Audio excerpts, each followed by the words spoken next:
اور ہم نے کسی شہر میں کوئی پیغمبر نہیں بھیجا مگر وہاں کے رہنے والوں کو جو ایمان نہ لائے دکھوں اور مصیبتوں میں مبتلا کیا تاکہ وہ عاجزی اور زاری کریں۔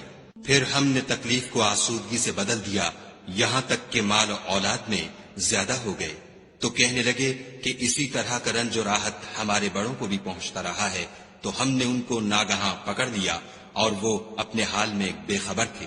اگر ان بستیوں کے لوگ ایمان لے آتے اور پرہیزگار ہو جاتے تو ہم ان پر آسمان اور زمین کی برکات کے دروازے کھول دیتے، مگر انہوں نے تو تکذیب کی، سو ان کے اعمال کی سزا میں ہم نے ان کو پکڑ لیا۔ کیا بستیوں کے رہنے والے اس سے بے خوف ہیں کہ ان پر ہمارا عذاب رات کو واقع ہو اور وہ بے خبر سو رہے ہوں؟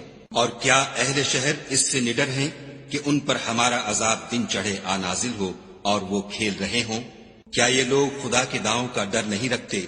سن لو کہ خدا کے داؤں سے وہی لوگ نڈر ہوتے ہیں جو خسارہ پانے والے ہیں۔